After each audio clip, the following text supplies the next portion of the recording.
So today we are going to do question number 8 of worksheet 5 of chapter number 11 parameter and area. The first question is the radius of a wheel. मतलब एक wheel है हमारे पास. It is very similar to our previous question number 7. उस question में मेरे पास क्या given था? उस क्वेश्चन में मेरे पास ये गिवन था कि रिवोल्यूशंस कितनी है और डिस्टेंस फाइंड आउट करना था. इस क्वेश्चन में मेरे पास डिस्टेंस गिवन है और मुझे रिवोल्यूशंस फाइंड आउट करनी है. So let's start the question. मेरे पास क्या गिवन है? The given information is the radius of the wheel.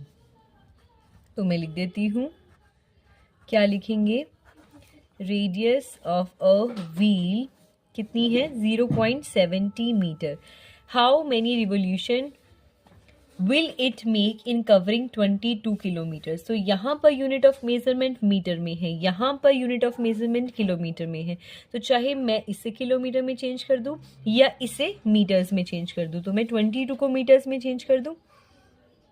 तो अभी हम आगे चलते हैं. मुझे निकालना क्या है? I have to find how many revolution will it make in covering 22 kilometre. तो मैं एज्यूम कर लेती हूँ, let it takes x revolutions की x रिवोल्यूशंस लगती हैं to cover 22 kilometre. So 22 kilometres को मुझे किस में चेंज करना है?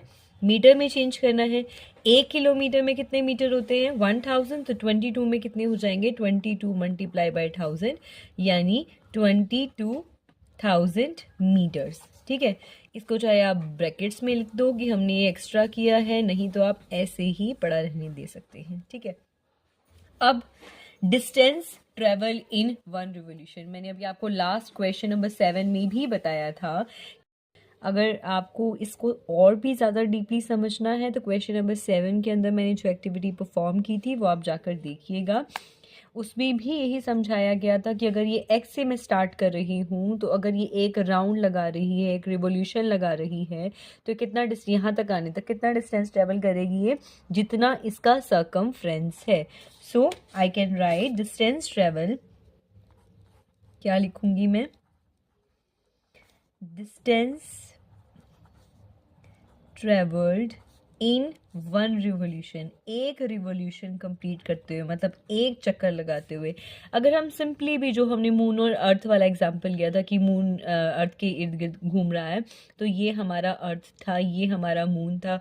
तो ये एक राउंड कंप्लीट करने में कितना डिस्टेंस ट्रेवल करता है? जितना इसका सर्कमफ्रेंस है, सेम वही वाली बात है. तो डिस्टेंस ट्रेवल इन 1 रिवोल्यूशन कितना हो गया? 2πr, जितनी इसकी सर्कमफ्रेंस है. तो distance travel in x revolution. x revolution में कितना डिस्टेंस ट्रेवल करेगा? क्योंकि जो चीज़ ज़्यादा हो जाए, मैंने यहाँ पर भी 1 से x को मल्टीप्लाई किया है, तो यहाँ पर भी मैं x के साथ मल्टीप्लाई कर दूंगी. ठीक है, तो हम वैल्यूज पुट कर देते हैं. 2 पाई की वैल्यू 22/7 होती है. रेडियस मेरे पास कितनी है? 0.70 है ना. इसको यहीं पर डेसिमल हटा दो.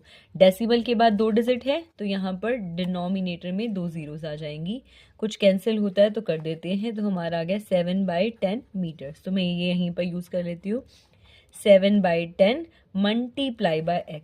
लेकिन distance travel in x revolution, ये तो मैंने सबसे पहली लाइन लिखी थी. Let it takes x revolution to cover 22 kilometres. मतलब x रिवोल्यूशन को कवर करते हुए कितना डिस्टेंस ट्रेवल करता है? 22 किलोमीटर. और 22 किलोमीटर्स किसके इक्वल था? 22,000 मीटर्स के. तो ये जो डिस्टेंस है ये है 22,000 मीटर्स के इक्वल. ठीक है, तो मेरे पास एक इक्वेशन आ चुकी है. कुछ कैंसिल हो रहा है तो मैं कर देती हूँ. 7 से 7 कैंसिल हो गया. 2 टाइम्स 5 इज 10. तो यहाँ पर क्या बच गया? 22/5x is equal to 22,000. ठीक है, चाहे तो हम यहीं से भी कैंसिल आउट कर सकते हैं, नहीं तो आप इसको दूसरी साइड ले जाइए. 22,000 है यहाँ पर, 22/5 है, दूसरी साइड लेकर जाएंगे तो इसका रेसिप्रोकल हो जाएगा. या आप ऐसे समझ सकते हैं कि 5 यहाँ पर डिवीज़न में, उस साइड जाएगा तो मल्टीप्लिकेशन में हो जाएगा. 22 यहाँ डिवीज़न में, मल्टीप्लिकेशन में, उधर जाएगा तो डिवीज़न में हो जाएगा. दैट इज़ 1000 मल्टीप्लाई करेंगे तो 5000 रिवोल्यूशंस आ गया. हमें यही चाहिए था ना कि x ही है revolution, number of revolutions x है. तो नंबर ऑफ रिवोल्यूशंस कितने हो गए? तो 5000, so I can write it takes 5000 revolutions to cover 22 kilometers. यही तो मुझे चाहिए था. Question number 9 is a wire is in the form of a circle. एक वायर जो एक सर्कल की फॉर्म में है जिसकी रेडियस मेरे पास गिवन है 42 centimetre. It is bent into a square. Find the side of the square. तो सबसे पहले हम एक फिगर बनाएंगे. क्या बनाएंगे हम एक फिगर में? एक वायर है जिसे एक सर्कल की फॉर्म में बेंट किया गया है जिसकी रेडियस कितनी है 42 सेंटीमीटर. तो मुझे अब ये देखना है कि वायर की लेंथ कितनी है. वायर की लेंथ कितनी होगी? जितना उसका सर्कमफ्रेंस होगा. तो मैं क्या लिखूंगी?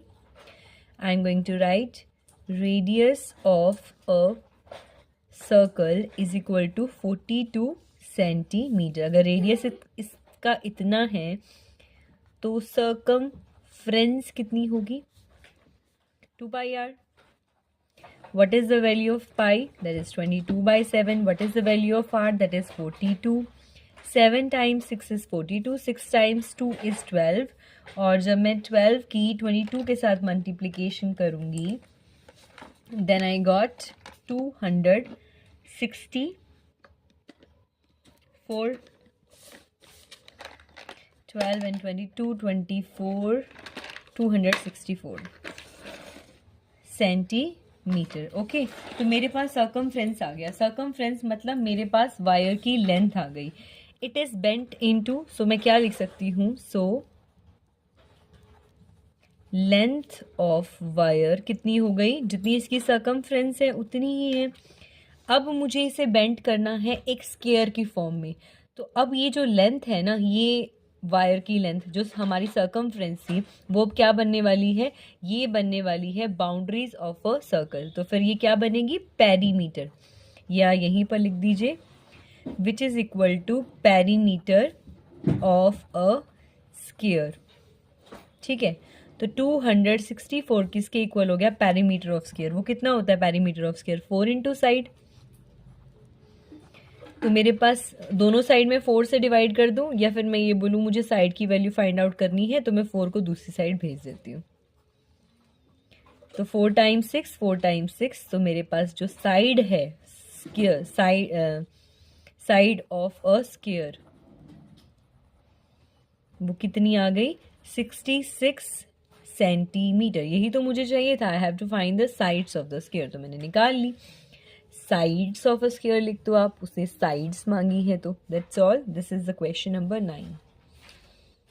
एक बार ध्यान से देख लेते हैं. क्वेश्चन नंबर 9 में मेरे पास गिवन था एक वायर थी जिससे मैंने इसे सर्कल की फॉर्म में चेंज किया था. तो सर्कल की फॉर्म में चेंज किया था. इसकी रेडियस मेरे पास गिवन थी तो मैं सर्कमफ्रेंस निकाल सकती हूँ. जो सर्कमफ्रेंस होता है वही होगी ना लेंथ ऑफ द वायर.